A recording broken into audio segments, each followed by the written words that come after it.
Right then, let's Abu Dhabi do this, shall we? Round 24, ladies and gentlemen, and this the longest season in the history of the Formula One World Championship. We started in Bahrain, we have travelled around the world, we've ended up 282 miles away here at the Yas Marina Circuit, the circuit that's hosted more season finales than any other track in Formula One history, and where we go into this race with a Constructors' Championship on the line. McLaren leads Ferrari by 21 points. Ferrari have only outscored McLaren by 21 points once this year, and that was in Austin, and no team has won the Constructors' title after being behind going into the final round.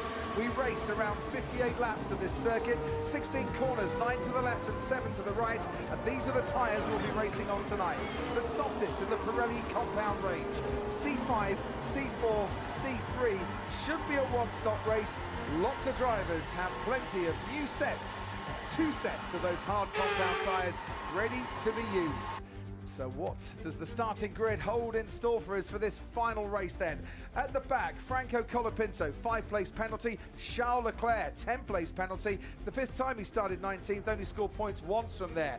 Jack Doohan was slowest in qualifying. He's bumped up the order alongside Alex Albon, who got a 5-place penalty, like his teammate changing his gearbox. Joe Guanyu's 15th. Lewis Hamilton starts 16th. 3 Q1 knockouts in his final 6 races for Mercedes. Kevin Magnussen, 14th for Haas, his highest start here since 2019, and alongside Lance Stroll. And then come the 2 RBs, Liam Lawson in 12th, Yuki Tsunoda, who's out-qualified Liam 6-0 in their 6 races together, is 11th. Sergio Perez starts 10th, Valtteri Bottas, pointless so far this season, his and Sauber's best start of the season. Nico Hülkenberg got a 3-place penalty for overtaking in the tunnel, starts alongside Fernando Alonso, 8th on the grid for the 2nd race running. George Russell is 6th, his 3-race front row streak comes to an end. Pierre Gasly with Alpine's highest start here since 2012. Max Verstappen starts 4th, Kimi Raikkonen won from there in 2012. It's a high start ever here in Abu Dhabi for Carlos Sainz, and it's a McLaren front row lockout. Lando Norris on pole for the 8th time this season, alongside Oscar Piastri, a 6th career front row start for him. Martin Brundle alongside me. We're going to say goodbye and wave hello to a whole heap of drivers. But before then, Martin, there's a title on the line. Ferrari have it all to do. McLaren in the box seat. Good evening, hello, and welcome. Thank you, and hello, everybody. Yes, you'd have to say that it's basically... I'm not sure it's McLaren's to lose, because it's a long, hard race, and who knows what's going to happen, and they'll know that very well from Qatar, won't they, where they got the stop-go penalty in the race. But 21 points in their pocket, they've got the front row of the grid, but they'll be nervous that something goes wrong or there's an untimely safety car for them. They know that, well, this is Leclerc at the back of the grid with his grid drop and difficult qualifying, as you pointed out. So McLaren need a really clean start to the race. They need to be, it's all about the team today. It's always about the team because you're a team employee as a driver, but today that's multiplied many times for the 2 drivers on the front row of the grid. Starting tyres are in, and you won't be surprised to hear there's a lot of medium tyres are going to be used at the start here. I think that's everyone except Lewis Hamilton on the mediums. He starts on the hard compound tyre, trying to go long. For McLaren, they need to work as a team, as you were hinting there, Martin. Stop Carlos Sainz in that Ferrari getting in between them. And if they can do that, then maybe whoever is in front of the 2 McLarens can use the DRS to keep his teammate very much in touch and control the race from there. Absolutely, but Max Verstappen will be a menace, won't he? Because he'll be, in the nicest possible way, he'll realise that with no championship on the line for him or his team, he just wants to win the race. So he will be, I would say, Max Verstappen will be really pushy on the first lap or two as well, but I don't think he's particularly got the pace as such. Certainly didn't have the single lap pace. Let's see how it works out in the race. So Nico Hülkenberg got a 3-place grid penalty. His Haas teammate, Kevin Magnussen, is going to be looked at by the stewards after the race for a practice start infringement. He was at the head of the queue waiting for the green light to come on when the cars came to the grids. And Liam Lawson, who was the car behind him, thought he was doing a practice start, which you're not allowed to do at the end of the pit lane. Stewards are going to look at that, and it could be key for Haas, who go into this race 6 points behind Alpine. Sorry, 5 points behind Alpine in that battle for sixth in the championship. Thank you for these 9 races. You made my dream come true. Franco Colapinto, he has caused a lot of headlines since he came into the sport. This is tonight's his 9th and final start. We might see him on the grid next year. We will see Jack Doohan on the grid next year for Alpine. He's going to replace Esteban Ocon at the Alpine team, and this is first Grand Prix start here this evening. We say goodbye to Valtteri Bottas, maybe au revoir to Valtteri Bottas and to Zhou Guanyu, to Kevin Magnussen, to Franco Colapinto, and maybe to Sergio Perez as well. His future is very much unclear going into this, his 90th start for Red Bull. Yeah, we could see a quarter of the grid different next year, and of course drivers moving between teams as well, not least Carlos Sainz going to Williams. Thank you, Sauber. Thank you, Ferrari. Let's do it. Ferrari engine in the back of his car, of course, and gearbox and rear suspension. And the big move for next year, Lewis Hamilton going to Ferrari, a 246th start for Mercedes. It's the greatest driver-team partnership this sport has ever seen. And whatever happens in the next 58 laps, Martin, this is a very emotional night for all concerned. I think it's one of the most successful partnerships in any sport globally, and not just Formula One. They've had a whale of a time together, haven't they? But Lewis wants to, and do you know what? It feels like the right time. I think they've run out of steam towards this end of the sort of farewell season, and it's timely for both team and Lewis to go and do something else. You'll see him in red next season. Oscar Piastri, you will see him papaya next season, and he has a clear road ahead of him if he looks straight, and another papaya to his right. And I can't even imagine the feelings in that McLaren garage tonight. 1998, they were last champions when Cher was #1 in the UK with Do You Believe? Well, the McLaren garage, I'm sure, and the McLaren fans back in Woking, lucky enough to watch it at the Technology Centre, certainly believe that this could be their night tonight. Lando Norris and Oscar Piastri weren't even born the last time they were Constructors' champions, and Zach Brown was just racing Porsches around Indianapolis.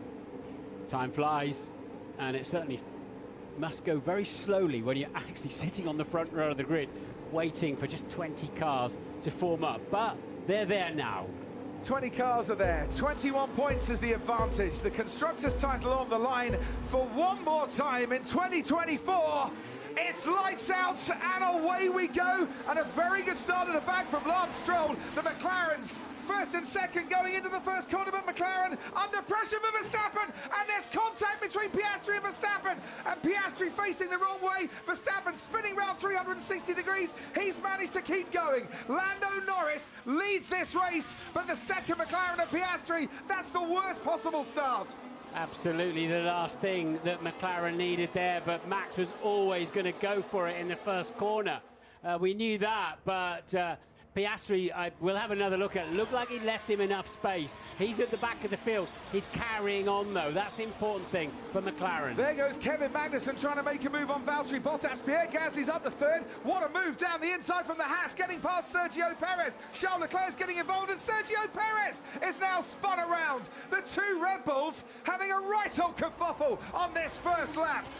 Lando Norris leads, Carlos Sainz second, Pierre Gasly third, then comes George Russell, Nico Hülkenberg and Fernando Alonso, and then Kevin Magnussen. And Leclerc already up to P12 from 19 on the grid. So this first lap playing into Ferrari's hands. This is not going to do the McLaren nerves any good whatsoever, and Valtteri Bottas has lost places as well. He's down there with his teammate Zhou Guanyu after qualifying in that top 10. We're reaching the end of the first lap. It's been all sailing out in front for Lando Norris. The trouble has happened behind him, and his advantage 1.8 seconds as he finishes the first 3.2 miles. The key thing, has Piastri got any damage? Will he catch the back of the pack up? Let's see it again now.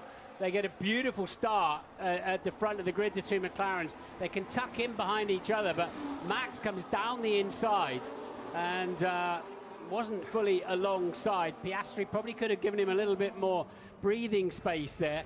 And of course then Verstappen down in 11th place now as well. But crucially, it's Norris from Sainz.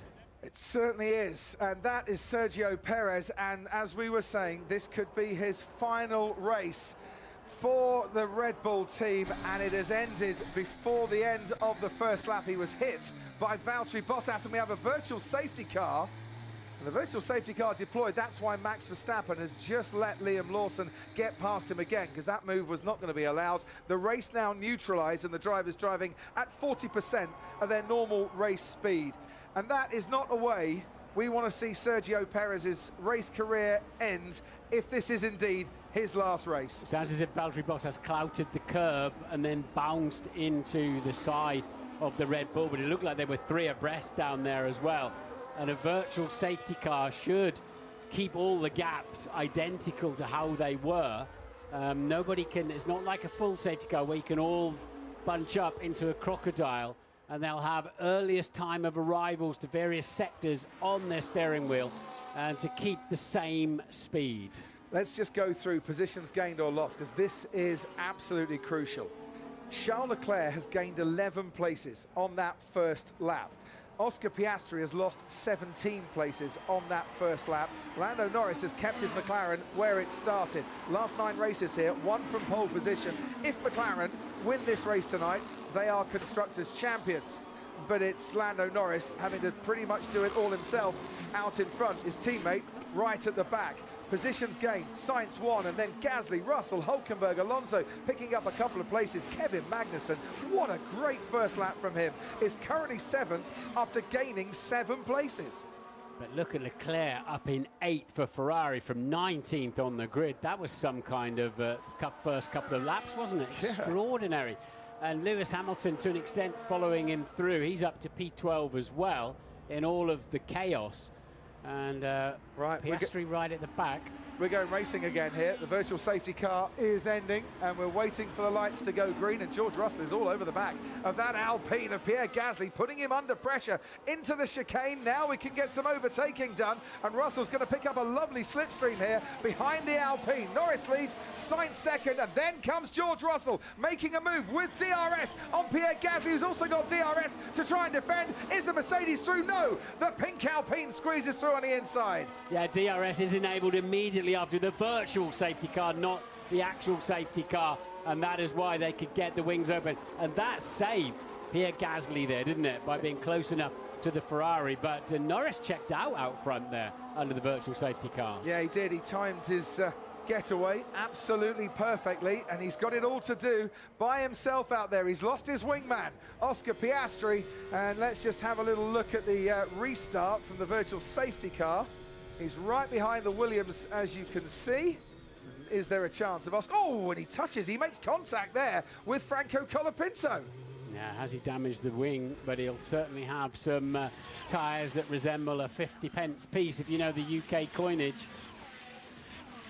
He has got past Colapinto, who has got a puncture.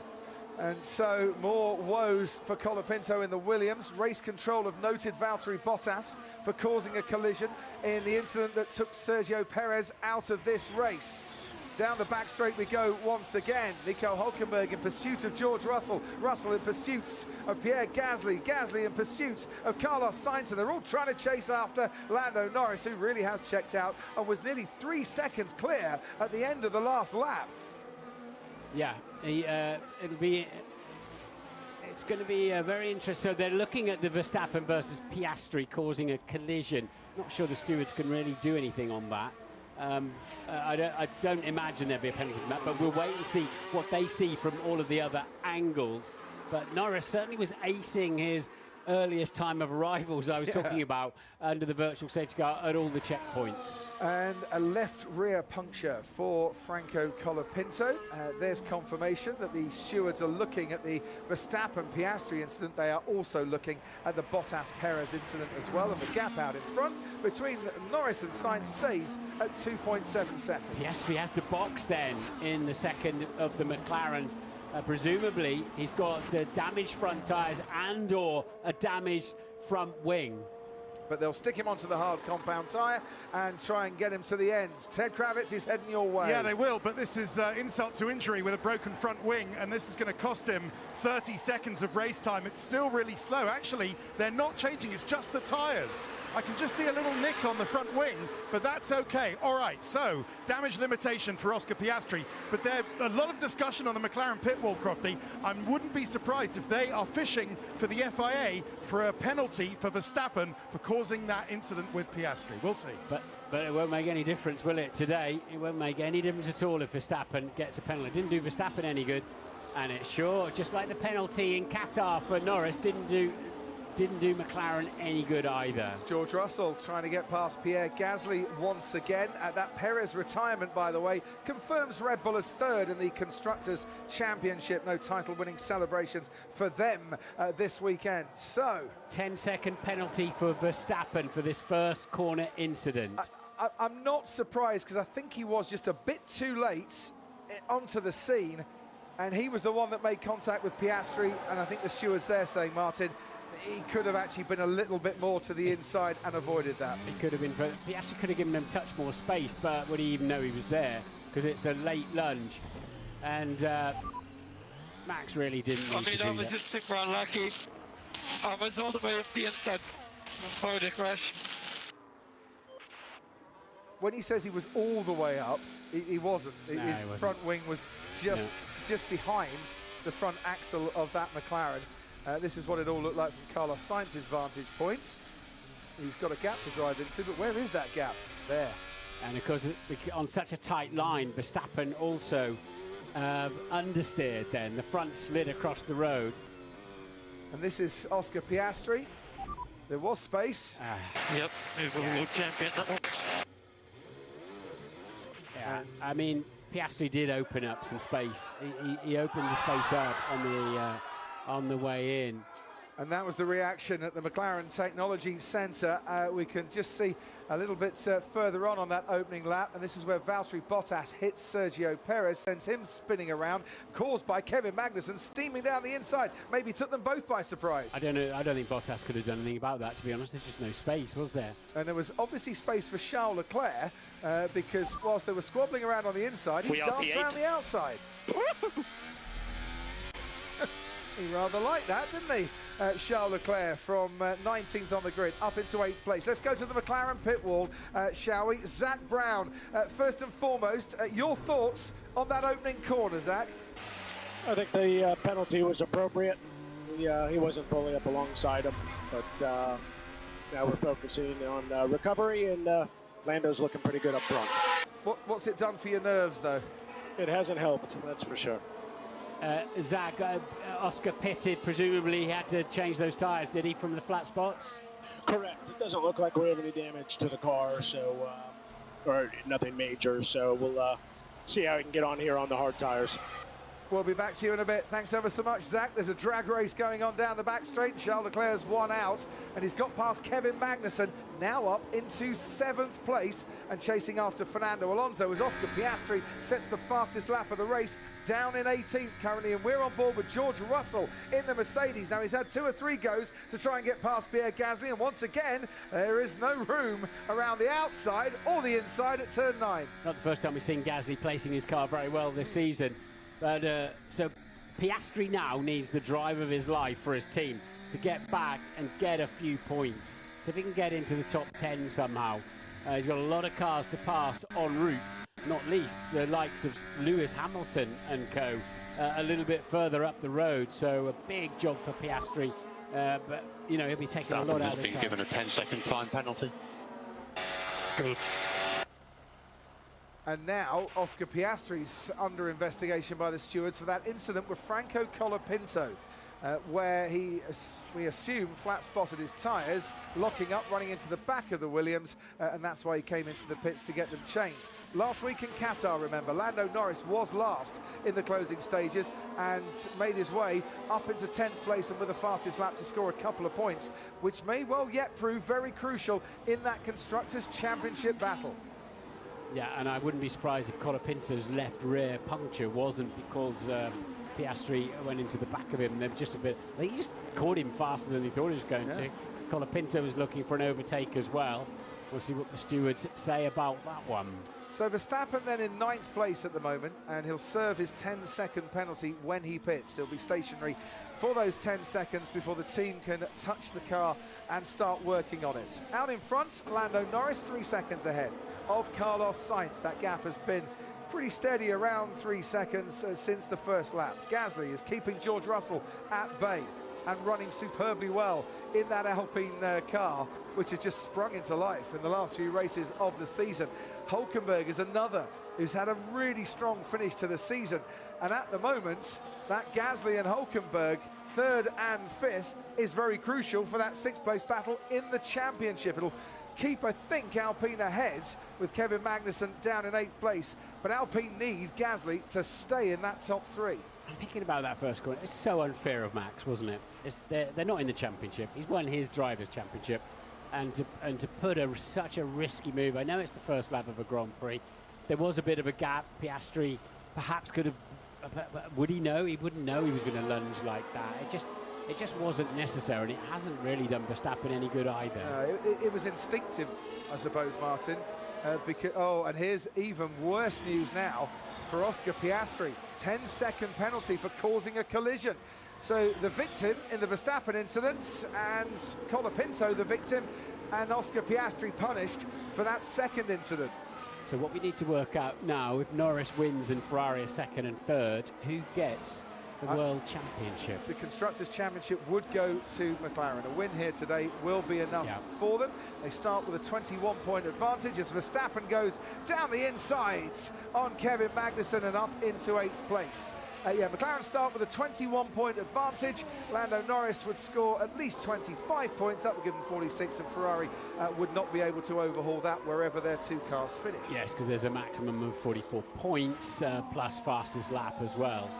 So McLaren's focus now with that penalty for Piastri for the collision with, and I just sense the stewards are getting somewhat firmer of late in recent races on these penalties, because quite often that would have been a 5-second, wouldn't it, for something like that down the back straight, or indeed as Fernando Alonso makes his own track up for a while. Lap 10 of 58. McLaren lead Ferrari, lead Alpine, lead Mercedes, lead Haas, lead Aston Martin. I make that 6 different constructors in the top 6. Not sure how much longer that's going to be like that, though, because there might be another Ferrari joining the top 6 any minute now. He's got DRS, 17 kilometres an hour of extra pace. It's Charles Leclerc. There he goes, past Fernando Alonso and up into the top 6. And for all the goings-on between the Red Bulls, the Saubers and the McLarens, this has been a very, very good start for Charles Leclerc, and it's keeping Ferrari very much in the hunt. Any problem with Lando Norris here, and this is going to be advantage Ferrari in the Constructors' Championship. Yeah, so McLaren, this point I was building up to really, McLaren's hopes all hang on Norris now, don't they? Because for Piastri to absorb a 10-second penalty and make his way through the pack and score a handful of points is a very tall order. But there's a long way to go. Yeah, he might need another safety car. Or a proper safety car, Oscar Piastri, from where he is. We can see Lewis Hamilton behind Liam Lawson, quite close to Liam Lawson. Just behind Hamilton is Zhou Guanyu, who's been noted for a false start. And that is the Aston Martin going off the road by quite some way, Fernando Alonso, and that opened up the gap then, or closed the gap, I should say, for Charles Leclerc to overtake him down that back straight. And Leclerc's got a track limits. A track limit deletion, so you'll have to be a little bit careful on those. Three of those, you get a warning flag. George Russell just charging up his battery, I think, a little bit on this particular lap, which has allowed Pierre Gasly to just pull ahead ever so slightly. As I say, Alpine need him in the Constructors' Championship.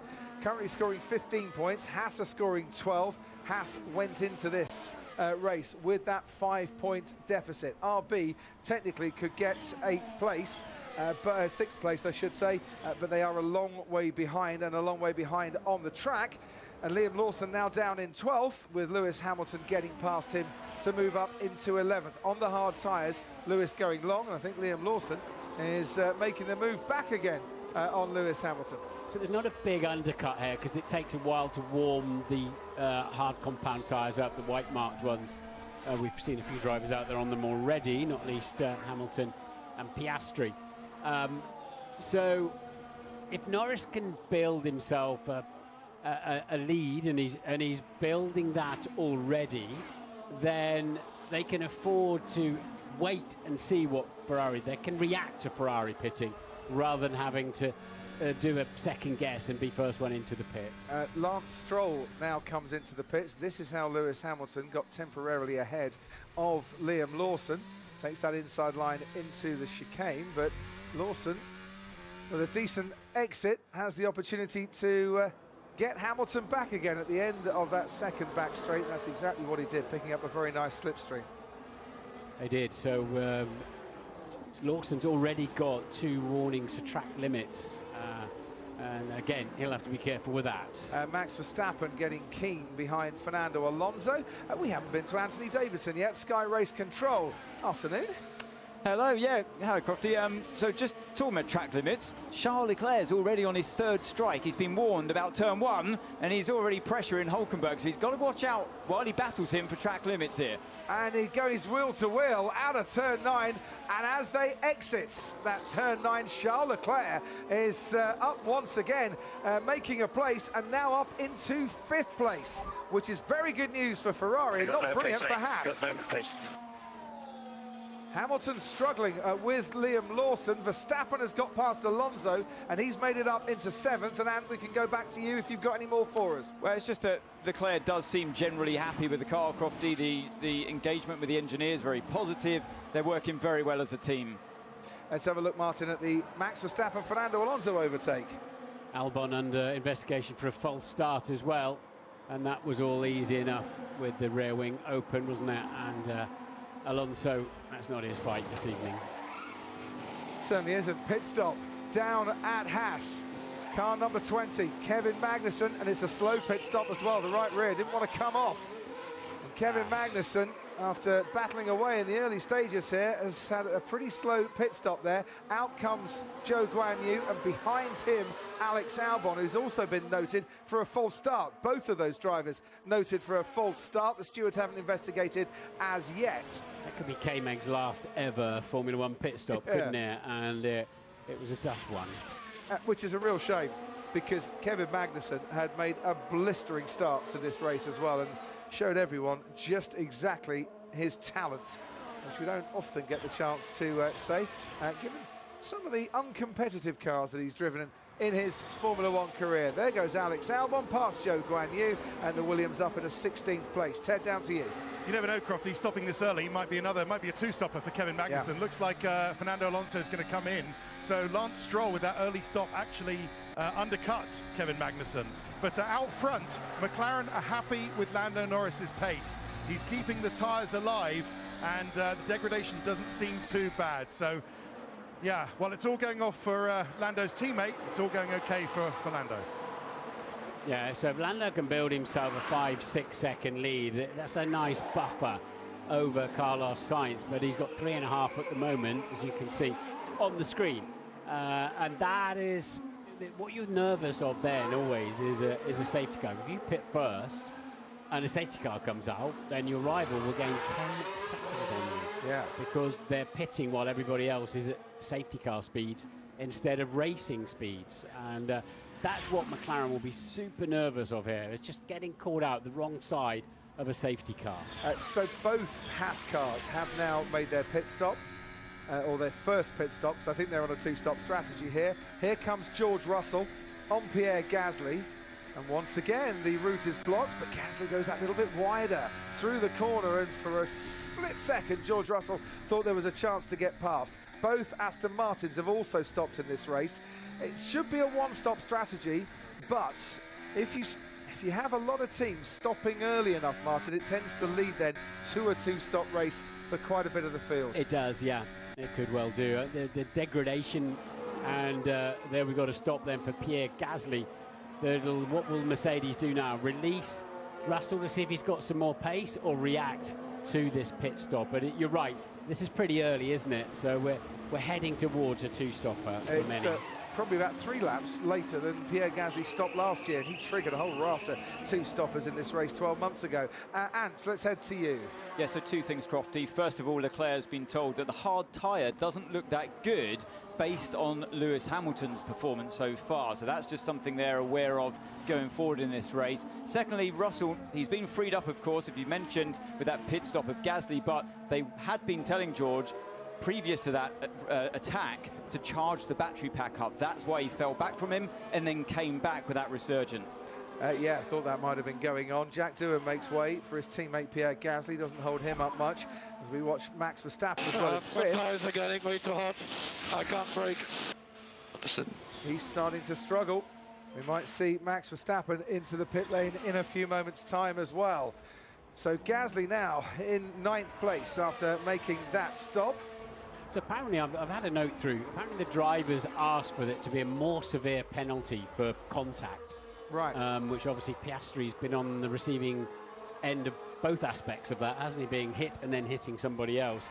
And that's why it's generally more a 10-second penalty now, because we were so used to it being 5 seconds, weren't we? I suppose the inference being there, it stops drivers making a move and thinking, right, if it's 5 seconds, I can probably get away with an infringement because I'll make that up as I go along. And we've talked about that plenty, haven't we?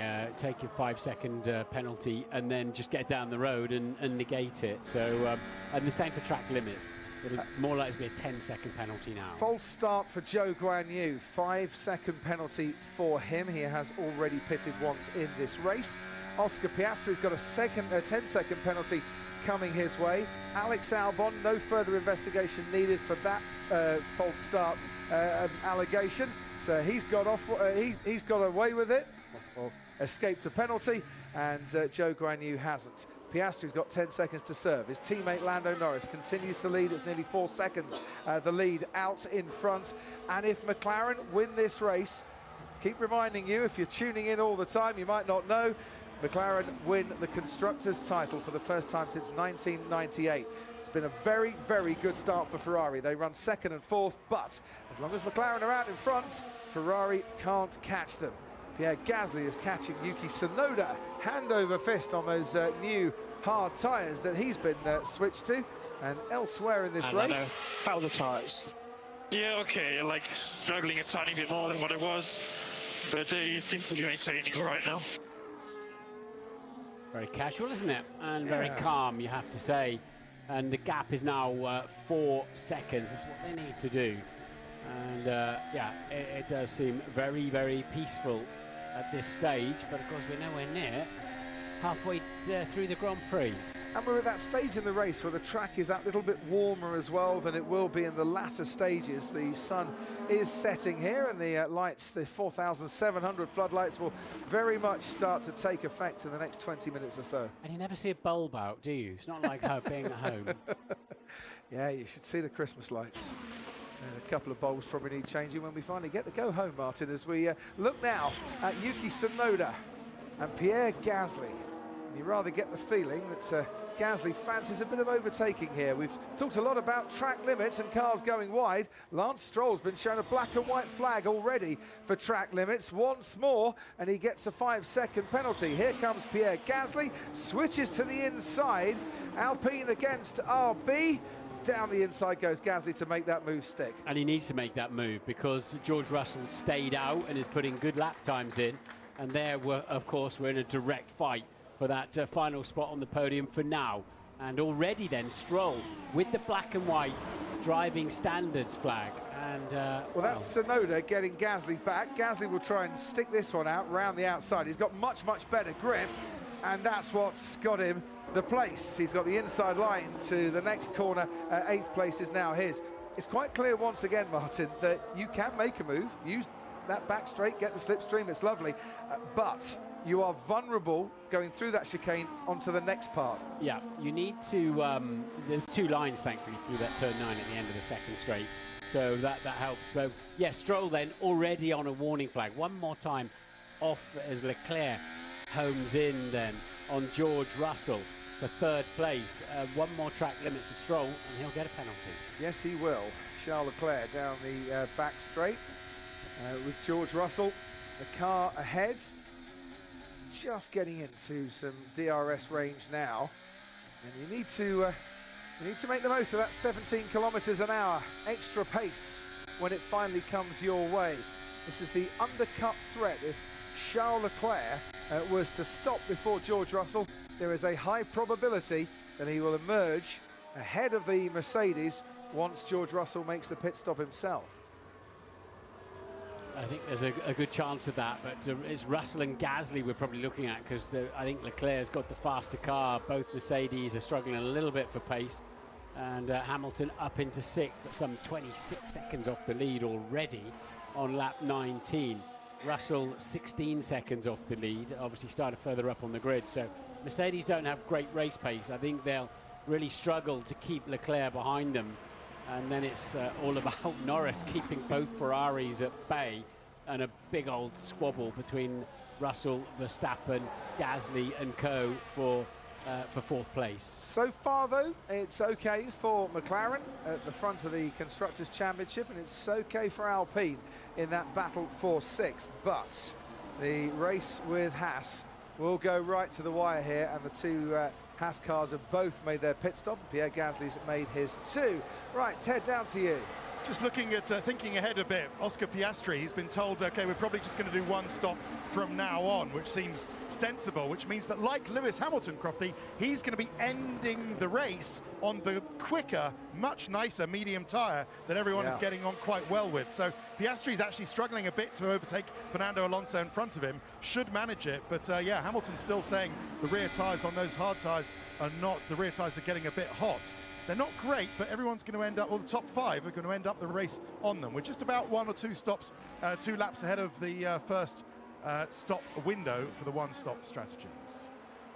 Yuki Tsunoda has got passed into the chicane by a car once again. This time it's Nico Hülkenberg. Tsunoda then gets DRS for the next bit of straight, but this time Hülkenberg got a very clean exit indeed, and there's no chance Yuki Tsunoda can regain the position he just lost.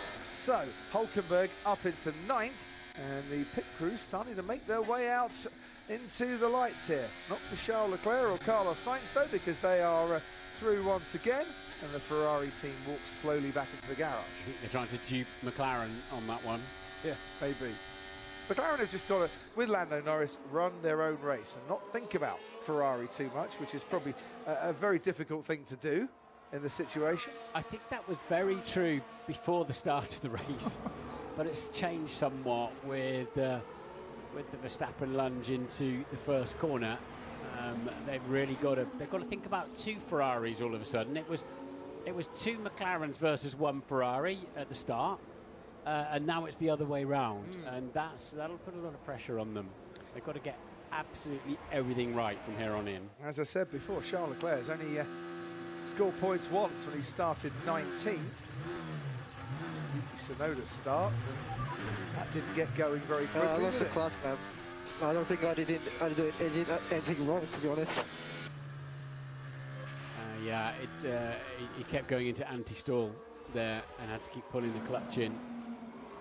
Not what he needed at all. As I say, only once before Charles Leclerc has scored points from 19th, the 5th place finish in Canada in 2022. He's up to 4th here and coming into the pits. So Ferrari came out and then went back in. Now we get a pit stop for Charles Leclerc. They've found a window to feed him back into, behind Lewis Hamilton, I would imagine. And that needs a quick stop, Martin. It gives him a chance to undercut Russell, doesn't it? And Gasly and stay ahead of Gasly with this one for Charles Leclerc. So it makes sense for Ferrari to try to bring that car up into 3rd place. So Gasly is just making his way, as you could see there, right there, round turn 1. And Charles Leclerc will emerge. Wait, there's a car. Oh, no, sorry, I'm thinking there's a car in the pit lane. It's the service road. My goodness. I looked up at the screen. It's like, whoa, what's that doing there? It's been a long year, mate. Yes. Every time I shut my eyes, I see cars. Don't worry about that. So Leclerc comes out ahead of Nico Hülkenberg behind Pierre Gasly. That's the gap that they've fed him back out into. You go under the track and then rejoin at turn 2 when you make a pit stop here.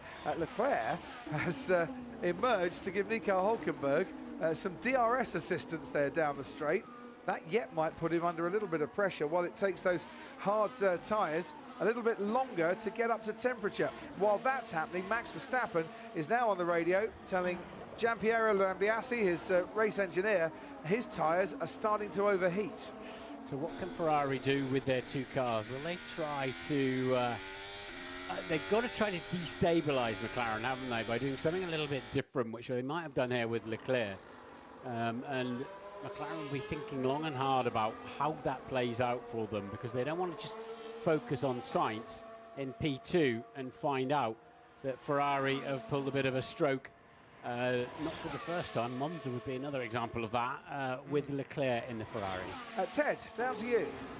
Well, I like that idea, Martin. What, some sort of Ferrari pincer movement using Leclerc as well, maybe on a fast final stint. Very tasty. But for now, 4.1 seconds is perfect gap from Norris to Sainz. It just allows them to cover Sainz in whatever he does. I see a bit of activity around the McLaren garage, a bit more activity around the Ferrari garage. Ferrari already have had a car in, of course. So, yeah, Lando's got the gap that McLaren wanted. 4 seconds is okay just to cover whatever Sainz does. Here comes Pierre Gasly. Liam Lawson is the car ahead. Liam Lawson hasn't stopped yet. Pierre Gasly has. And Alpine's race today is against the two Haas cars, really, not the podium, even though Gasly was running in the top 3 in the early stages here for the first time since Sao Paulo. To the next DRS zone we go. Gasly has a look down the inside. Lawson's got that bit covered. Gasly tries to go around the outside. Nothing doing there. That is the most exasperated question I've heard on the team radio all season. You can imagine his hands up in the air as well, off the steering wheel with that one. But Liam Lawson, a lot of the paddock think that if Sergio Perez does not stay at Red Bull, that Liam Lawson will get the hot seat and have a look at Max Verstappen's data to spoil his day. Yeah. Be a tasty partnership for next season if it comes to fruition. We should hear something next week about Sergio Perez's future. He is the one car out of the Abu Dhabi Grand Prix. He was spun around by Valtteri Bottas on the opening lap. One Red Bull being spun around after being hit, and another Red Bull being spun around after hitting another car. As into the pits comes Tsunoda and Dillon. And we know what a tyre whisperer George Russell can be on his day. So two cars then into the pits, Tsunoda and Dillon, and meanwhile the other Alpine and RB are on the track, and here goes Pierre Gasly on the inside of Yuki Tsunoda, and into turn 9 we go. Gasly is ahead, and Tsunoda's got to watch out there because he's got Charles Leclerc right on his tail. So into turn 6 they went. So Leclerc sort of in the 29s going through the traffic, and again McLaren and Ferrari with Sainz. We look at this one, a double DRS train there, and he'll get a run up the inside. Can he stay there? He's got enough grip in the Ferrari to easily stay there. Yes, he can. Charles Leclerc makes his move up. So Gasly gets past Liam Lawson. Charles Leclerc gets past Liam Lawson. And now Charles Leclerc is going to battle away with Pierre Gasly. And out in front, still round about 4 seconds. Lando Norris over Carlos Sainz. George Russell is lapping just under a second a lap slower than the top 2. Yeah, so Leclerc's effectively past Russell now. Obviously Mercedes are hoping they'll have fresher tyres at the end of the Grand Prix, the offset, the delta we love to impress ourselves with. But this is, as soon as Leclerc, if Leclerc can get past Gasly, that puts him very much into a podium position. Now they might need to, as, it went and it had to go again. The RB Lawson 4-second stop. There's confirmation once again. McLaren with that Constructors' Championship in their hands if it stays the way it is currently. But Charles Leclerc is heading after Pierre Gasly, and this is a move for Charles Leclerc that is a very important one indeed, and he makes that move stick. Now he's going to be under threat, and Gasly knows all about this because he's been overtaking and then being overtaken on this backstretch before, but the Ferrari seemed to get a much better exit out of that chicane, and on this occasion no chance for Gasly to get past. Oh no. We saw it start and then stop, and that is bad news for Liam Lawson, who is limping around, and I'm sure that will attract the attention of race control as well. They don't like a car being released with the wheels not being attached properly. Here he is. I say limping around, but it still looks pretty quick. Sainz just got a track limit deletion, but he's starting to catch Norris now. They put the pedal down, 3.6 seconds. Has Norris got any pace to respond to that? So on board then with Liam Lawson. And looking at the front wheels there, so I think it was the front left that may or may not have been put on correctly. It looks okay. Is he coming into the pits? Yes, he is coming into the pits. Mate, the car dropped. Well, the car dropped, but aren't you meant as a driver to wait for the green lights? Ted, down to you. Yeah, and there was a green light. That's why he went. I've got to say, it looks okay to me, but they are going to do it again. Just having a look at that, and that is going to be a penalty for RB, because that is strictly against the rules, sending out when there's, oh, we got a Ferrari. It's going to be Sainz in. This is going to be race critical. Back to you. Yeah, so just under 4 seconds was the gap between Sainz and Norris, which is probably a bit too much for the undercut to work, but it's time now for the hard tyres to go on Carlos Sainz's Ferrari. His last race for Ferrari. He said he's not sad that he's leaving. He's excited about the prospect of joining Williams for next season. McLaren are going to respond at the end of this lap with Lando Norris. They've got, crucially, Martin, that 3 or 4 second cushion to get Norris in and back out again in the lead. Yeah, it needs to be a nice, calm pit stop, approach the speed limit line, approach the box calmly. It doesn't matter if you give a tenth or two away, and make sure the front left's not ready. And did that front left ever get tightened up at all? No, it's amazing it's still on there, isn't it? Whatever was holding it in place did a very good job. Maybe it got a half rotation. There was a green light on the back of the gantry though, wasn't there, to go? It looked like the... This is where Liam Lawson first felt the problem. Is the wheel... Yeah, you can see the wheels are loose because it's chafing on bits and pieces it shouldn't be touching. Meanwhile, more tyres coming out into the pit lane, and this is the crucial one for the lead of this race. This is why the teams practice their pit stop drills. It's for moments like this, under pressure. Can they get that car serviced and back out again in about 2.5 seconds? And guess what?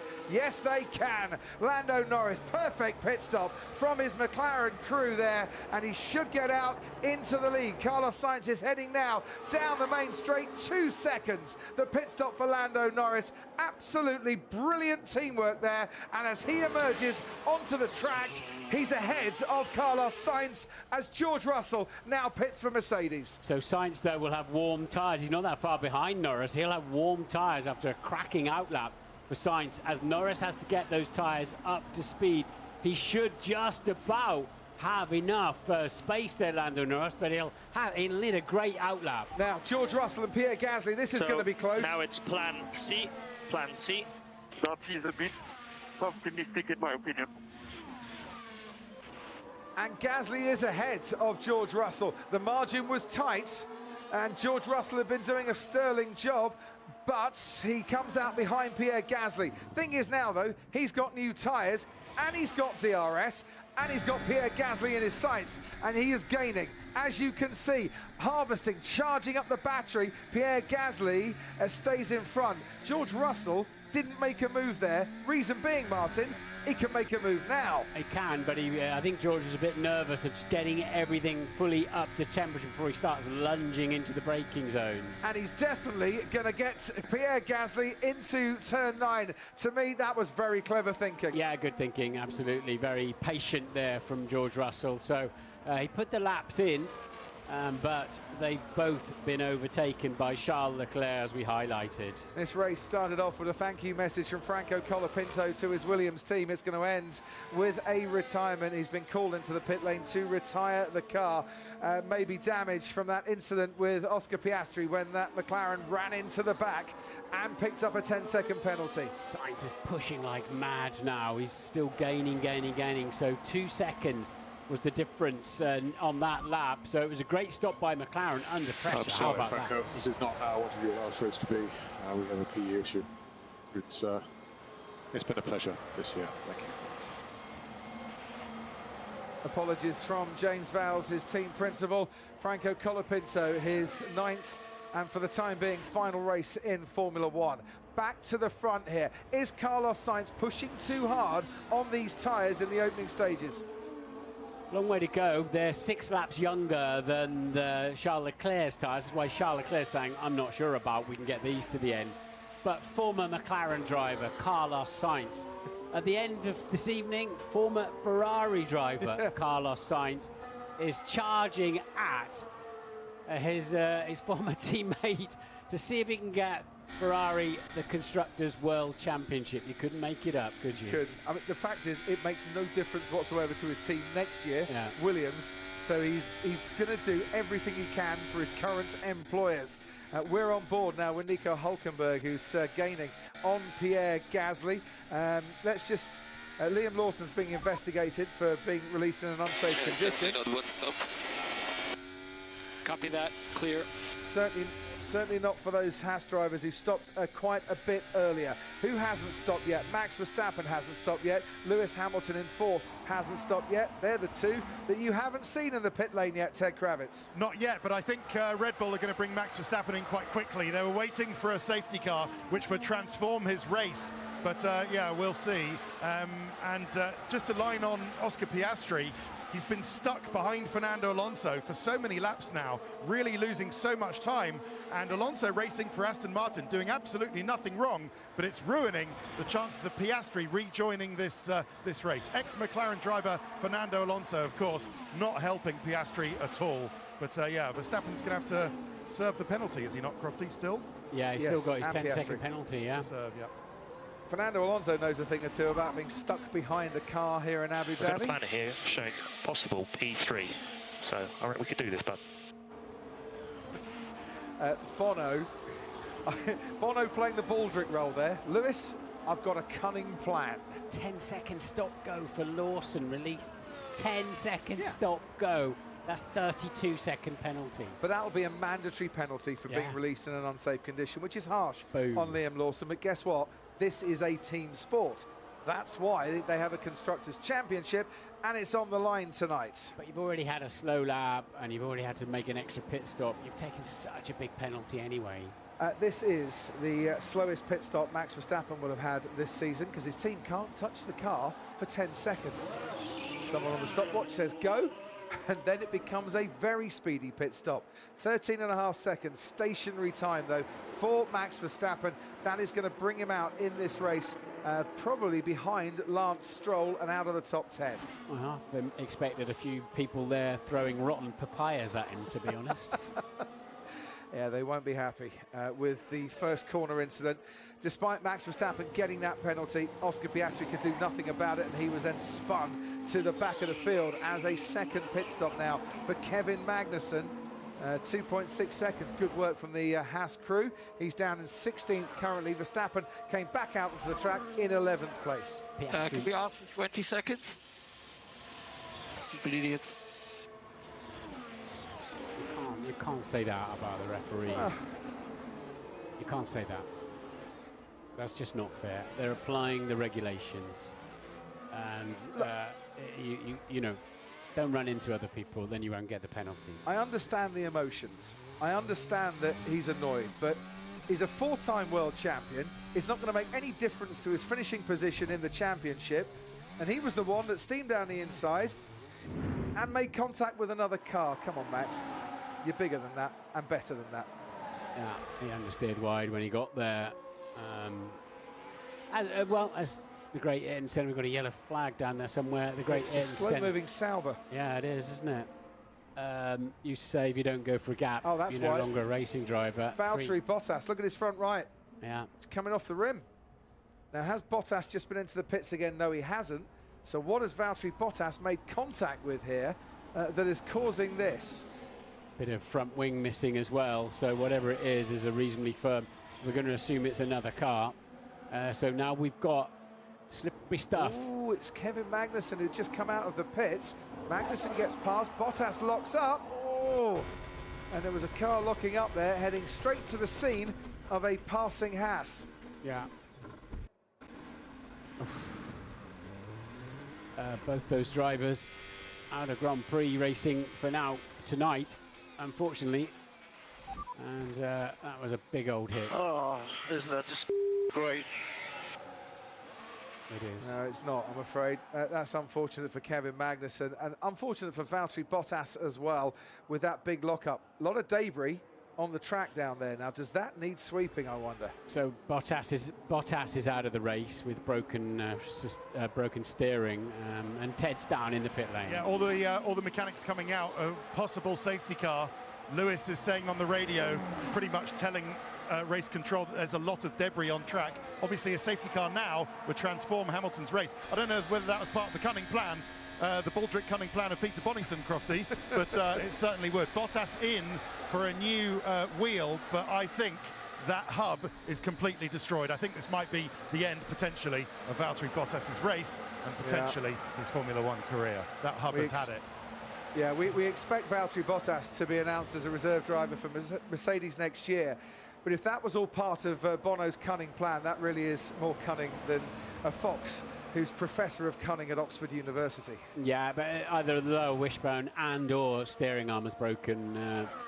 It was boss-eyed, wasn't it, after the clout? Stewards are going to have a look at that one. The gap is under 2 seconds out in front. Still McLaren have their hand on the Constructors' Championship trophy.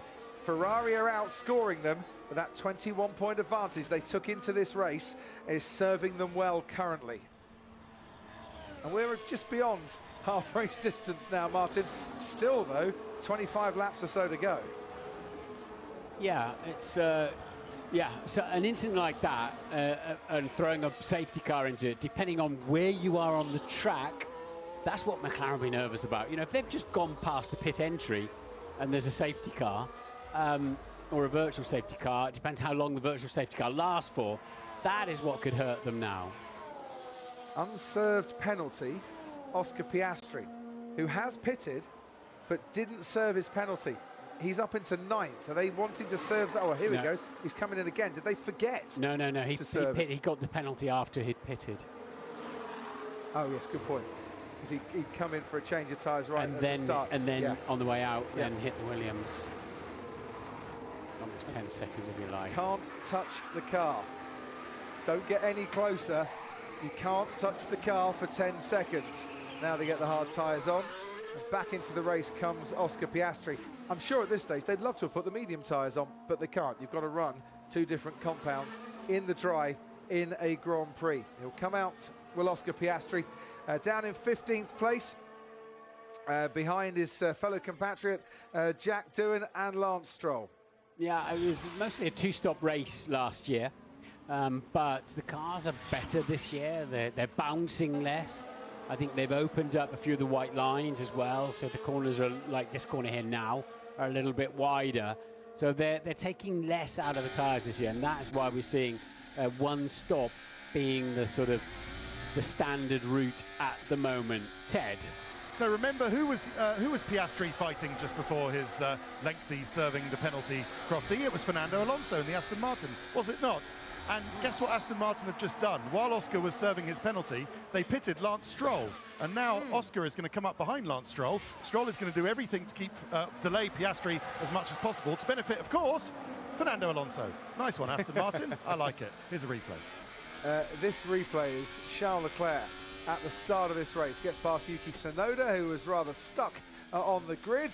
And then he sees a lot of action in front of him, but he needs to try and avoid. The gap opens up beautifully there. But later on in the race is where Leclerc really started to make his move. He's stuck right in the middle of the peloton there, Martin. He just made perfect decisions all the way through that first lap and put himself on the outside, which can leave you as a skittle out there if you're not careful. But just made his way so quickly from 19th to currently 4th place. Third ahead of him, Lewis Hamilton has yet to pit. Right, here goes Charles Leclerc again. Some of these overtakes, running 4th in this race after starting at 19th. In a race where we've lost Sergio Perez on the opening lap, Franco Colapinto with a power unit issue as far as I know, and Valtteri Bottas after that collision.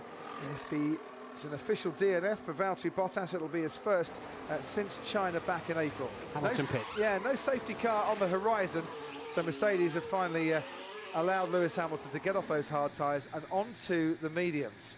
Watch for a charging Lewis Hamilton. Another decent pit stop there as well in the closing stages of this race. He's going to be on faster tyres than the cars around him.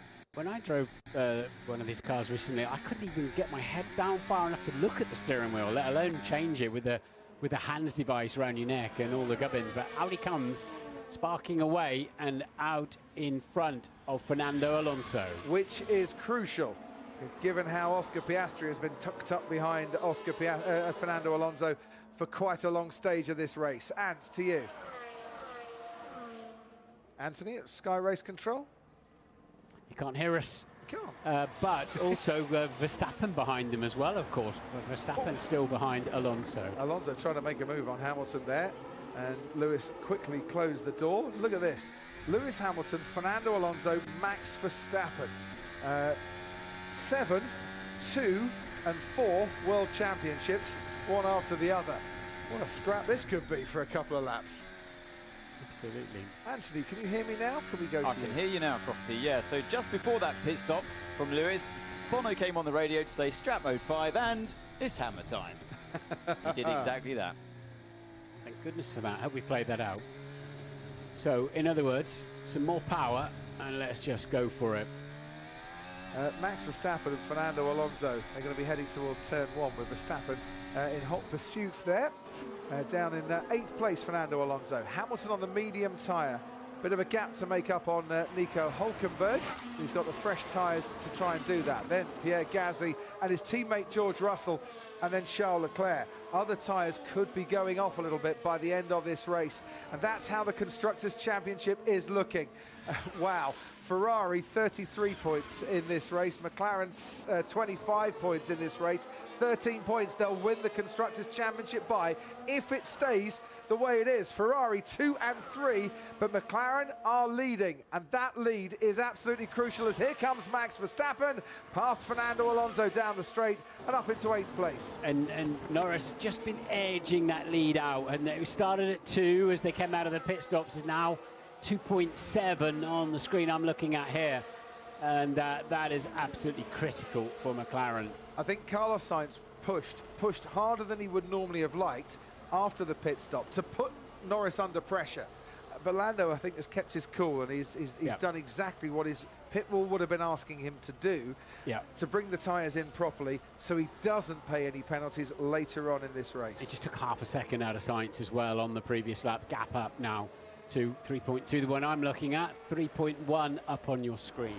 Just a thought about Oscar Piastri here, Martin. He did have the medium tyres on for a few laps earlier in the race, then ran the hards for quite a bit longer. Just looking here, could he? I didn't have another set of mediums. That's why they didn't use it. I think McLaren, if they'd have had another set of mediums, would have preferred to put them on to the end of the race, make him a little bit more racy and a bit more aggressive, but they didn't actually have the choice to do that. So forget that theory for a while, and the gap has opened up to 3 seconds between Norris and Sainz. As we look at Lewis Hamilton, currently in 7th place, he was 1.6 seconds faster than Nico Hülkenberg on the previous lap. Bono has dangled the golden carrots of a potential podium, a potential 154th podium for Mercedes in his final race with the team.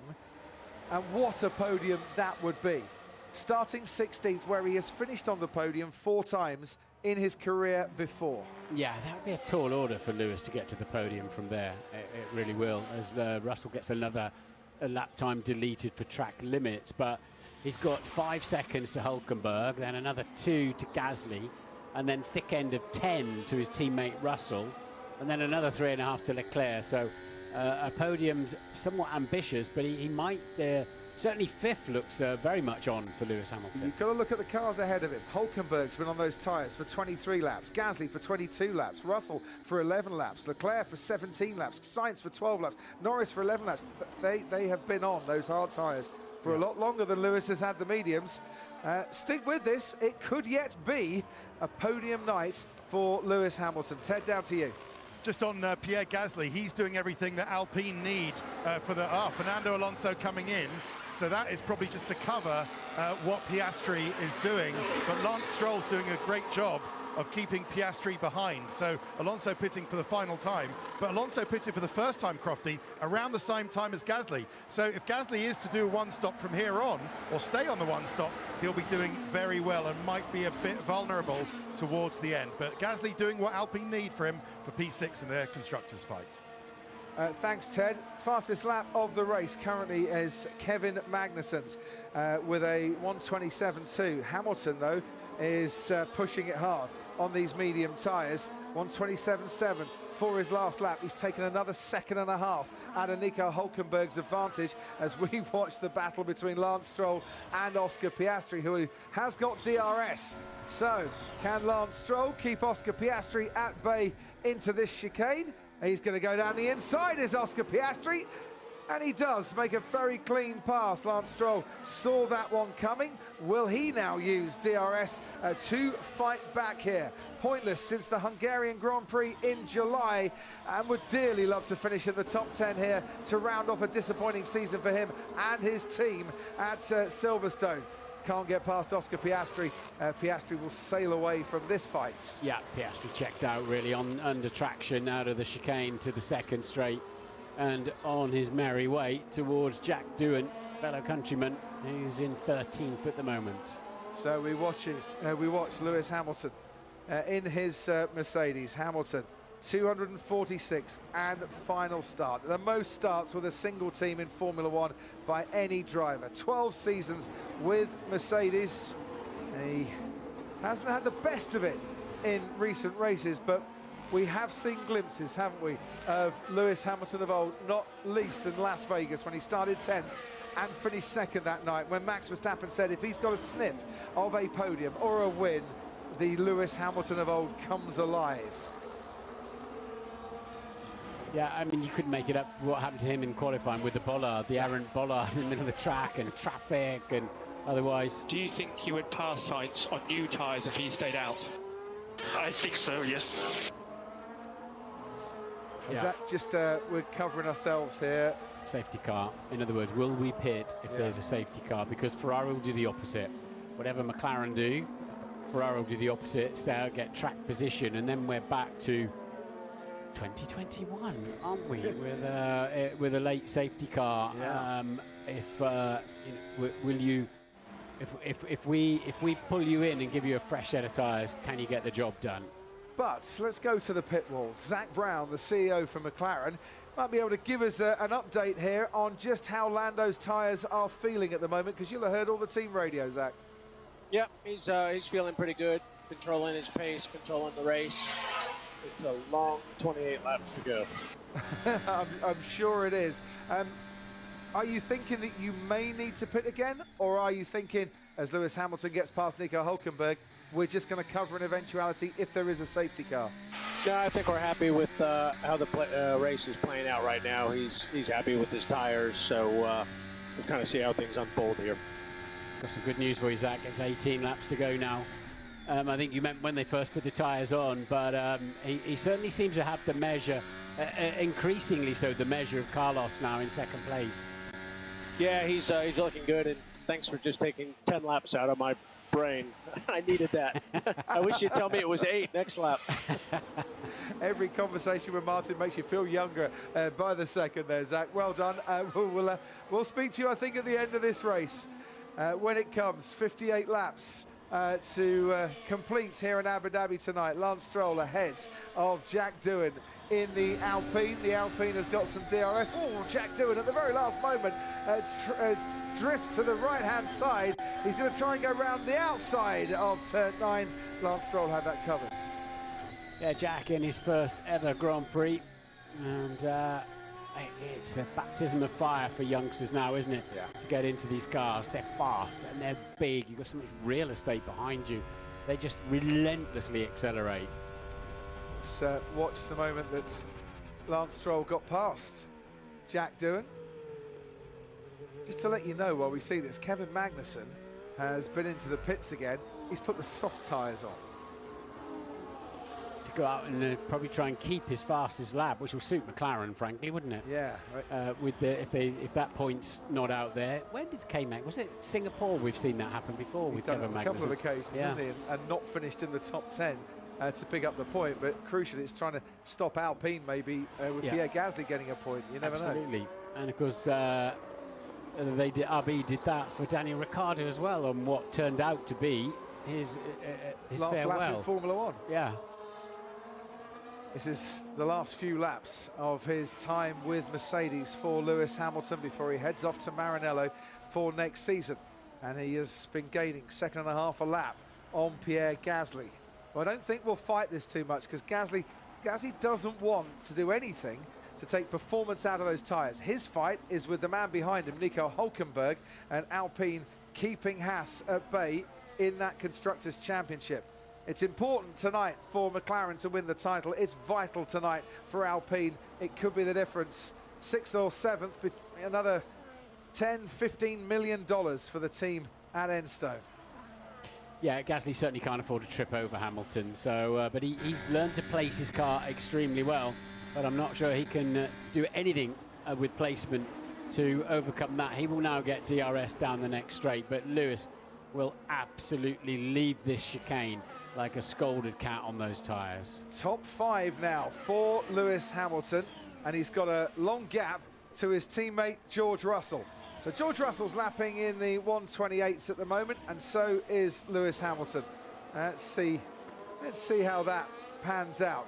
There's still a long way to go for Lewis Hamilton to get anywhere near the top 3, but clear track now ahead of him, and the pace in his tyres, which are...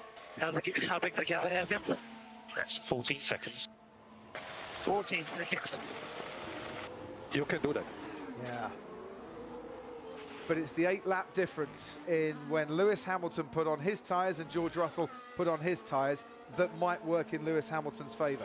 There's enough laps left for him to cruise up behind his teammate on those tyres, who's currently running in 4th, George Russell. But exasperation there from Lewis, wasn't it? But, yeah. But the kind of pace he's got at the moment, with 16 to go, including this one, he's got time. And you can see there, Fred Vasseur, the team principal at Ferrari, Zach Brown, the CEO at McLaren. They posed by the Constructors' Championship trophy with Stefano Domenicali, the CEO of Formula One. Before this race started, only one of those gentlemen will get to hold that Constructors' trophy at the end of this race, and Zach Brown very much in the box seat as Max Verstappen makes a move up into 8th place, 7th place I should say, to get past Nico Hülkenberg. Lots and lots of overtaking in this race, as we saw, as we've seen actually in more recent years here. This was a track, of course, you know, it cost Fernando Alonso a world championship, didn't it? When he couldn't overtake Vitaly Petrov, when even with DRS back in the day. So the changes for 2021 have enlivened that, and I think these cars have too. The 2022 spec cars that we're still running with, and Gasly. What an end of a season he's had. I mean, it was disaster. Like this, we lose the constructors or not? Like this, yes, but it's not finished. Keep pushing. Not much you can do other than keep pushing at the moment. I'm not sure what Ferrari can do to try and destabilise Lando Norris, who has looked as solid can be. Ted Kravitz, down to you. Yeah, just looking down to Ferrari, especially as after a brilliant drive to get to P3, I think Leclerc's tyres are starting to go off, Crofty. I've been following his lap times. They're a good portion slower on much older tyres, well, about 5 or 6 laps older tyres than Carlos Sainz in front of him. They're thinking of things they can do, but I know what the Ferrari engineer is saying. It's not finished. You never know what's going to happen with Lando ahead. So he does have to keep pushing, but his tyres are going off. Just on that radio message to Hamilton, we didn't hear the rest of Hamilton's response. You know, what's the gap? 14 seconds. When Hamilton said 14 seconds, I think the rest of it was, I thought you said you had a cunning plan, Bono. What's all this 14 seconds you're telling me about? The night is yet young in that respect, it's 12 isn't it? seconds now, though. Yeah, 13.2 it's showing here. Okay. What's it showing up on the screen? 12.4. Yeah. Different, they're mini sectors. The one on the, I think the one on the screen is more accurate actually. They're little mini sectors, aren't they? Yeah, 13.2 seconds at the end of lap 44 for car number 44, and Fernando Alonso trying to make his move past Yuki Tsunoda. By the way, the final starting grid, as published by the FIA today, was documents number 44 for Lewis's final race with Mercedes. I don't think that was intentional. There was maybe a coincidence. It just amused me. I'm going to assume they have to issue those in sequential numbers, yes. But yeah, this is going to be exciting because there's no doubt about it. Hamilton will be very close to Russell in the closing stages of this Grand Prix. And what can you tell us? Yeah, Hamilton 1.2 seconds faster that last lap around than his teammate that he's catching hand over fist. And it will continue to be like that. And Leclerc, 24 laps, is struggling with the graining, so the next few laps could be crucial. That's exactly what I was talking about. With the tyres going off more and more, it's not going to get better. They're getting closer and closer. All of them that haven't pitted when Hamilton did, to dropping off of that cliff of grip. Here comes Max Verstappen. Pierre Gasly, his former teammate, is the car in front, but not for much longer. Verstappen swoops past him and up into 6th place as he climbs back up the field once again. But once again, Norris has a 5-second cushion over Sainz now, that where they can afford a lap to react. I think if Norris has been looking after his tyres out front. I think Carlos did push too hard. He did. He pushed very hard. In those opening stages. That is not going to help him. Charles Leclerc is struggling too. There goes Fernando Alonso past Yuki Tsunoda and up into the points, targeting a points finish for the 2nd successive weekend in his Aston Martin. Here comes Oscar Piastri behind Yuki Tsunoda to get him to the fringes of the top 10. Whoops. And he goes very, very wide and has a big snap as he enters the hotel complex part of this track. And wow, that was pretty close. Turn 11, 170 miles an hour down towards turn 12. That certainly grabbed Oscar Piastri's attention, getting very tucked up behind the RB and just lost the aero, didn't he? You wonder if it's worth McLaren. He did. Well held. Well held. And that's purely instinctive. You don't think about what you're going to do next when a car slides like that. You've got to wonder if it's not worth Ferrari now pitting Sainz to try to do anything to destabilise McLaren. Okay, let's get back into the rhythm. I don't know what you call the rhythm, but this is the rhythm. I think it's jazz freestyle. This is all. It's all I've got. You've got to wonder. Sainz has got a pit stop behind him to Leclerc. They're 4.4 clear of Russell. So you've got to wonder if the only way to try to destabilise McLaren now is for Ferrari to do something different, because he's got such a cushion out front, Norris, that he can afford always a lap more, not with safety cars, but a lap more than his rivals to make a decision. I think the trouble is, if they pitted Carlos Sainz now, there's a danger he comes out behind George Russell. Fresher tyres, obviously, but there might be a danger there. Pace is there. No risk of an accident. P9 is still on here. Yeah, because the last thing... Yeah, might be a couple of points in this for Piastri. The last thing they need is a safety car at McLaren at the moment. That's why they're telling Oscar Piastri, just keep it calm. You know, make the overtake, please. But they don't need a safety car at all. And that gap between George Russell and Lewis Hamilton is now down under 10 seconds. Striking distance now at about 8 laps. But Sainz is 26 seconds clear of Russell. They could afford to pit him and then try to come back. But will McLaren? But I don't know. I'm just saying, Ferrari got to do something now. Yeah. Here comes Oscar Piastri. Yuki Tsunoda once again looking vulnerable. Oscar Piastri is in 11th place. A 10-second penalty for causing a collision with Franco Colapinto, to add to the fact that he was dumped to the back of the grid when Max Verstappen made contact with him at the start of this race, and Yuki Tsunoda manages to use DRS to get past Oscar Piastri. Oh dear. So they've told Piastri they think P9 is on. That means he's got to catch up 10 seconds to Alex Albon if that's going to happen. So the leader, Lando Norris, 1:28.2 for his last lap. Carlos Sainz was 0.2 slower. Charles Leclerc matched Lando Norris, but he's 21 seconds back, or 27 seconds back. George Russell in the 1:28s, Lewis Hamilton mid-1:27s on the last lap. It's the state of the top 5 in terms of their lap times. Lando Norris is getting to the point where he might just be lapping his teammates in the next few laps. As Piastri's tucked up behind Tsunoda, Piastri backwards in the first corner, of course, after the contact, and a 10-second stop-go penalty as well. It's a 10-second penalty, I should say, as well. And all of the trials and tribulations of trying to come back through the field means he's the thick end of a lap behind his teammate, as you say. Right, let's also mention Alex Albon as well, who is doing his own version of the soft tyre whispering today. Here comes Oscar Piastri again, but I think he'll make the move into the turn 9 rather than the chicane. Alex Albon up into 9th place. He is lapping a little bit slower than Fernando Alonso, but faster than Yuki Tsunoda.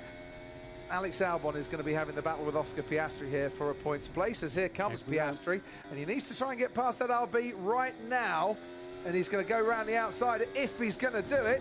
Gets much better grip on the exit, and that was well judged by Oscar Piastri. He knows he's got the inside line to the next corner, and Piastri up into 11th. Yeah, he was told no risk of an incident of damage, but brave stuff.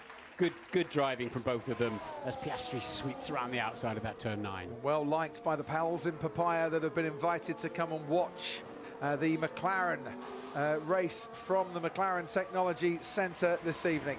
There is their man. There is your race leader, Lando Norris, 5.5 seconds clear of Carlos Sainz, and getting the win at the moment that would give McLaren that Constructors' Championship. Ferrari running 2 and 3 and struggling a bit with their tyres. George Russell is going to be under pressure from his teammate Lewis Hamilton in the next few laps. Hamilton started 16th, could yet be on for a podium because the tyres are only going to start dropping off for those ahead of him. Norris is getting dirty air because he is lapping a lot of cars. Yeah, he's gone past Stroll, he's got Tsunoda ahead of him, then friendly help there with Piastri next up the road, and McLaren could well want to use... Piastri's got to get after Alonso, but it's a long way to Alonso, 5.5 seconds for him, but it's quite handy for McLaren to have Piastri sitting there, actually.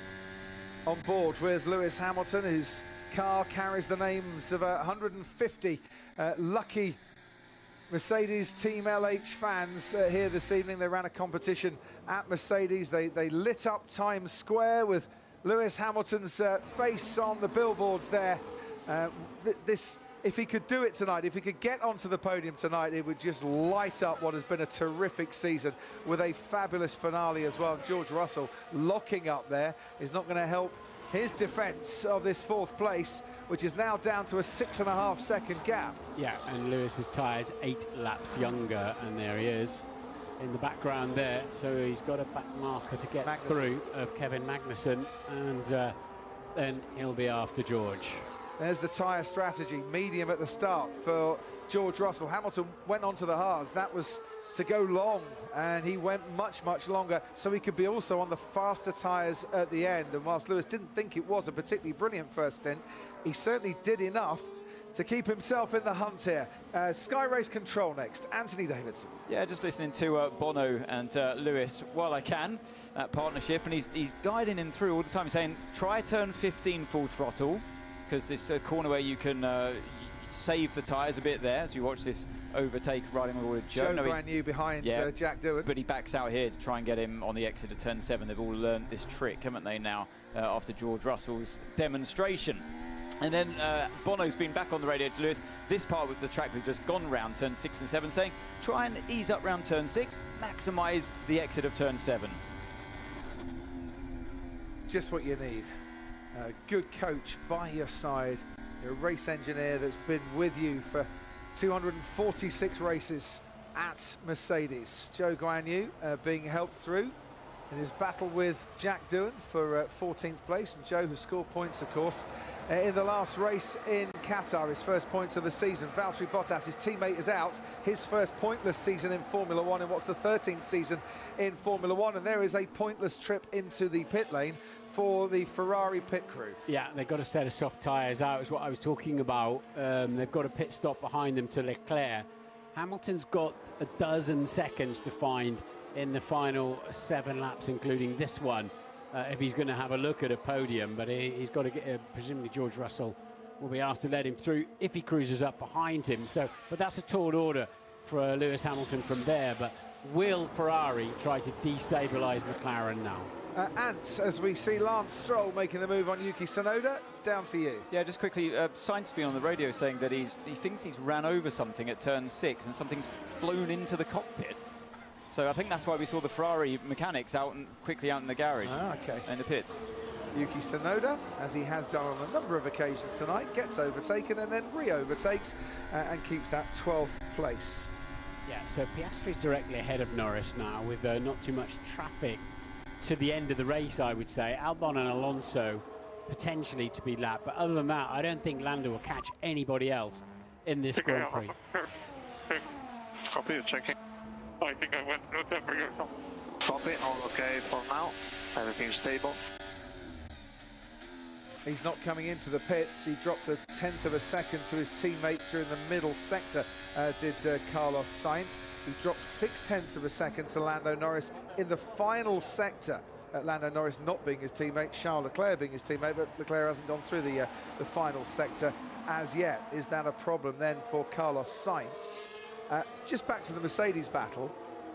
You think George Russell will let Lewis Hamilton past? Would he be given team orders to do that? And I asked that question because didn't George Russell and Lewis Hamilton go into this race level on points scored as Mercedes teammates? Absolutely, yeah. George has another lap deleted for track limits. Yeah, 4.6 in it, catching 6-7 tenths per lap. That's going to be very close at the end, isn't it? I don't think George will be wanting to yield that, whether they ask him or not, frankly. And, you know, George is their man for next year. He's their lead driver. Why would you want to make him unhappy, shall we say, to use a different terminology to what I might use? 2 laps from the end, Lewis Hamilton should be with George Russell, according to those that are crunching the numbers. Alex Albon is under pressure from Oscar Piastri, who'd like to get a number in terms of points from this race. Oscar Piastri, the only driver, full-time driver, who's done the whole season to have raced every single lap this season in Formula One. Meanwhile, Kevin Magnussen has got the required 113 kilometres in tonight, whereby he's now passed 50,000 kilometres of laps raced in his Formula One career. Oh, Lando was giving that full beans out of turn 1 with some opposite lock going on there. It was, wow, he's not holding back. But I think it would be quite useful for McLaren to have Piastri here should anything bizarre happen in the last few laps. Charles Leclerc currently gets the driver of the day vote. Charles Leclerc, who has gained 16 places in this race from his starting position. That will be a career best performance. That 5th place in Canada from 19th on the grid got him 14 places in that race. Ted, to you. Yeah, I'd echo that. In fact, I voted for him myself about 5 minutes ago. I'm amazed you had time. Only kidding. I'm completely impartial. But what's going on with Carlos Sainz and this thing that stuck? The Ferrari engineers have looked at all the telemetry. They assured him it's okay. Carlos is still saying there might be something stuck. Not quite sure what it is, but according to the Ferrari telemetry, don't worry, everything's okay. He is lapping significantly slower than Lando Norris, but still faster than his teammate Charles Leclerc by 0.3 of a second on that last lap. The gap back to Leclerc is quite a lengthy one, it has to be said, as we watch your race leader, Lando Norris, getting past Alex Albon. Oscar Piastri has moved up into the points and has got past Albon to 10th place, and now Albon has been lapped by Lando Norris. So the two McLarens that started on the front row alongside each other are pretty close to each other on the track. There you can see it. But in a moment, Oscar Piastri is going to be one lap down to his teammate. He'll start getting, when you get within 3 seconds of the car in front, warnings start coming up. When you get within a second and a half, the driver in front gets blue flags. If he goes past 3 marshals posts with blue flags. How fast Carlos from Lando? Carlos is 7.5 seconds from Lando.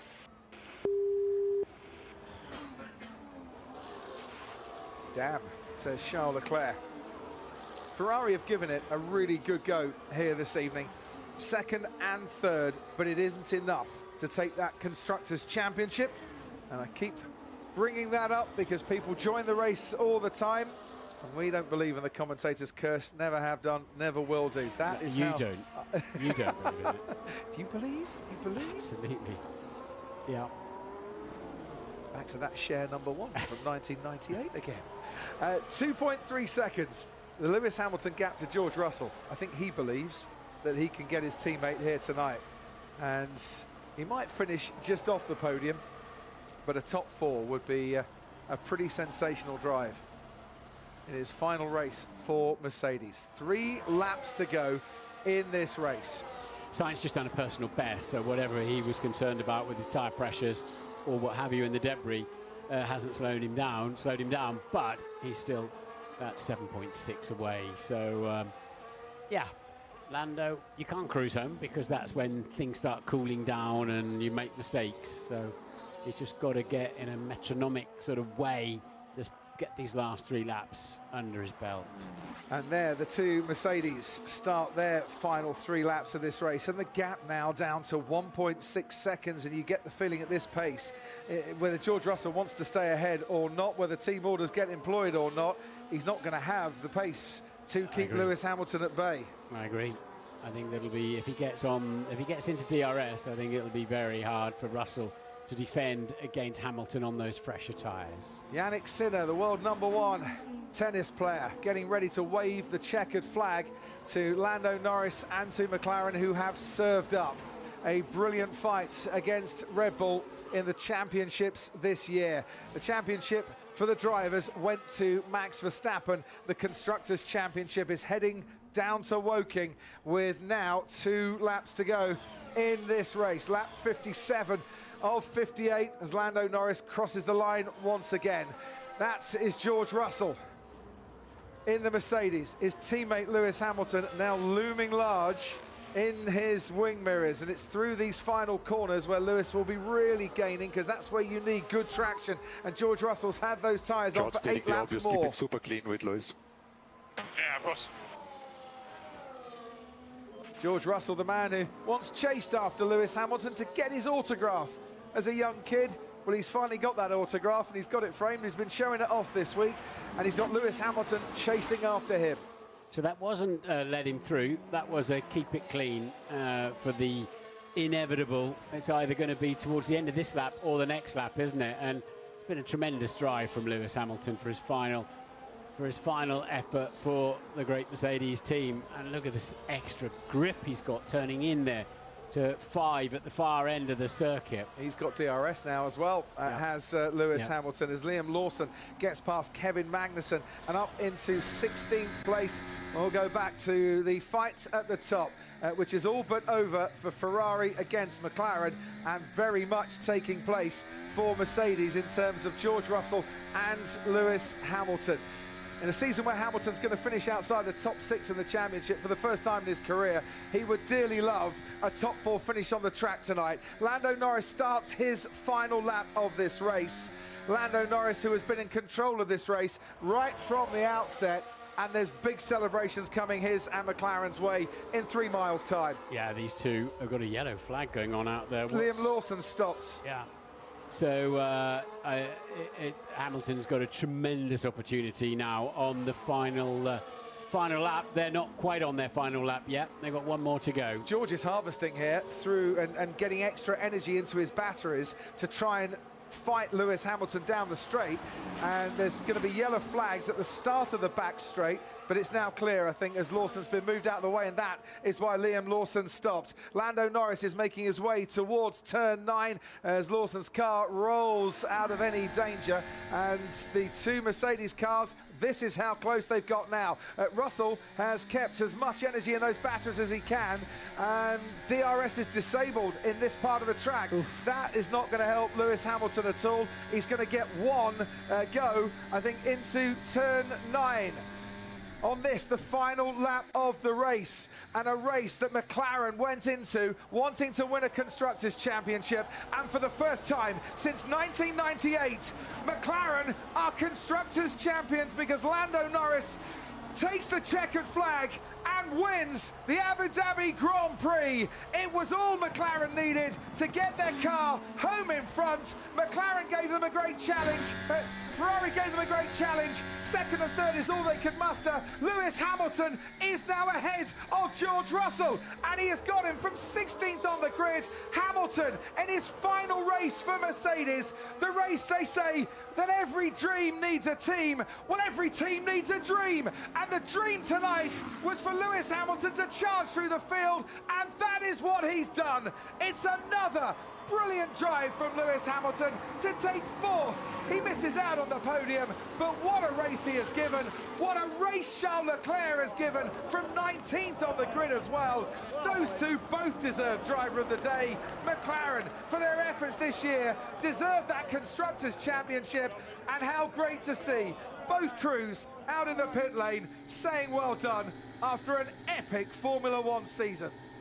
Perfect from McLaren and Norris, and under pressure, and Hamilton went around the outside. We did it, mate. We did it. World champions. Well done. Papaya on top. Congrats to everyone. Incredible. Well done, everyone. So proud of you all. You all deserve this. Thank you so much. It's been a special year. Next year is going to be my year too.